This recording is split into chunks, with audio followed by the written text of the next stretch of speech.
امام مہدی علیہ السلام کے ظہور سے پہلے بے شمار علامتیں ظاہر ہوں گی۔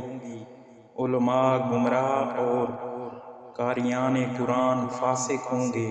فقہا فتنہ پرور ہوں گے، دنیا کے عوض دین کو فروخت کیا جائے گا، خدا اور رسول کے مال کو مال غنیمت سمجھا جائے گا، صدقہ و خیرات سے ناجائز فائدہ اٹھایا جائے گا، شراب نوشی اور قتل و غارت گری عام ہوگی، شعبان کو سورج گرہن اور اسی ماہ کے آخر میں چاند گرہن ہوگا، سورج مشرق کی بجائے مغرب سے نکلے گا، مکہ اور مدینہ کے درمیان لد کے مقام پر زمین دھنس جائے گی، مشرق سے ایک ستارہ طلوع ہوگا جس کی روشنی مغرب تک ہوگی، آسمان پر ایک سرخی نمودار ہوگی جو سورج پر چھا جائے گی، مشرق سے آگ کا ایک شعلہ بلند ہوگا جو مغرب تک پھیل کر دنیا کو تہس نہس کر دے گا، مصر پر عربوں کا اور خراساں پر بنی کندا کا پرچم لہرائے گا، شام تباہ و برباد ہو جائے گا، فرات کا پانی کوفہ کے بازاروں اور گلی کوچوں میں داخل ہو جائے گا، آسمان سے ایک مہیب آواز آئے گی جسے تمام دنیا کے لوگ سنیں گے، 60 افراد نبوت کا دعویٰ کریں گے، بنی عباس کا ایک شخص حلو لا کے مقام پر نظر آتش کیا جائے گا، چیونٹیوں اور ٹڈیوں کی کثرت ہوگی، مسجدیں آباد مگر ہدایت یافتہ افراد سے خالی ہوں گی، قرآن کا صرف نام رہ جائے گا، نصارہ مختلف ممالک پر حکمرانی کریں گے،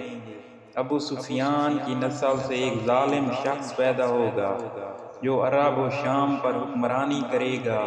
اور 70,000 سادات اس کے ہاتھوں قتل ہوں گے،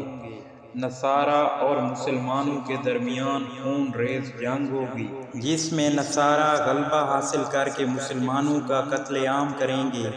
عورتیں مردوں کے اور مرد عورتوں کے مشابہ ہوں گی، عورتیں گھوڑوں اور سائیکلوں پر سواری کریں گی، خواہشات نفسانی کی لوگ پیروی کریں گے، مسلمانوں میں سود خوری عام ہوگی، جھوٹ کو حلال سمجھا جائے گا، ظلم کر کے لوگ فخر محسوس کریں گے، اغلام بازی اپنے شباب پر ہوگی، طلاق کا رواج عام ہوگا، جھوٹی گواہی قبول کی جائے گی، مسجد کوفہ کی دیوار تباہ کر دی جائے گی، سیاہ آندھیاں چلیں گی، ساری دنیا ظلم و جور سے بھر جائے گی، زلزلوں کی کثرت ہوگی، اچھائی اور برائی میں کوئی امتیاز نہ ہوگا، خوف خدا لوگوں کے دلوں سے نکل جائے گا، بد عہدی عام ہوگی،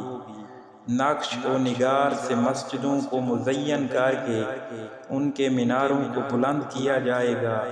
نمازیوں کی کثرت ہوگی مگر ان کے دل خلوص سے عاری ہوں گے، عقل مند بے وقوف سمجھا جائے گا، زنا کاری عام ہوگی، مرد اپنی زوجہ کی کمائی کھائے گا، عورتوں کی دلالی کرنے والے شریف اور معزز سمجھے جائیں گے، اور گناہ کے لیے پردہ شب کی ضرورت نہ ہوگی، عورتیں مردوں پر حکمران ہوں گی، رشوت خوری کا بازار گرم ہوگا، اور نظم و نسق کی حالت ابتر ہوگی، رقص و نغمہ کا زور ہوگا، اور آلات غنا سے لوگ دل بہلائیں گے، دین اندھا کر دیا جائے گا، اور قرآن ایک کہنا کتاب سمجھی جائے گی، حج ریاکاری و مکاری پر مبنی ہوگا، نیز بیت اللہ کا احترام اٹھ جائے گا، لوگ امام کی نیابت کا دعویٰ کریں گے، ذکر اہل بیت لوگوں پر بار ہوگا، اولادیں نافرمان پیدا ہوں گی، قاضی حکم شروع کے خلاف فیصلے کریں گے، ناپ تول میں کمی لوگوں کا ذریعہ معاش ہوں گی، لوگوں کی عمریں قلیل اور تمنائیں کثیر ہوں گی، شر پسند اور جرائم پیشہ لوگ حاکم ہوں گی، لباس پر فخر و مباحت کیا جائے گا، عمراء شطرنج کھیلیں گے، مالدار لوگ فقیروں سے دور بھاگیں گے، ناجائز بچوں کی پیدائش میں کثرت ہوگی، حکومت شام، فلسطین، اردن پر غالب آ جائے گی، مختلف مقامات پر زمینیں دھنس جائیں گی، مسجدوں میں آلات، لاؤڈ سپیکر وغیرہ نصب ہوں گے اور اس کے ذریعے اذان کی آوازیں بلند ہوں گی۔ یمن سے حسن نامی ایک بادشاہ خروج کرے گا۔ قزوین میں ایک کافر کی حکومت ہوگی اور تقریب سے اوف سلمہ نامی ایک شخص خروج کرے گا۔ کرکیا میں جنگ عظیم ہوگی جس میں لاکھوں انسان موت کے گھاٹ اتر جائیں گے۔ اسلامی ممالک پر نصارہ کا تسلط ہوگا۔ عورتوں کے بال اونٹ کے کوہان کی طرح ان کے سروں پر ہوں گے۔ کفار کے ہاتھوں مسلمانوں کا قتل عام ہوگا۔ تبت کی وجہ سے ہندوستان تباہ و برباد ہوگا۔ تبت کی تباہی و بربادی چین کے ہاتھوں ہوگی۔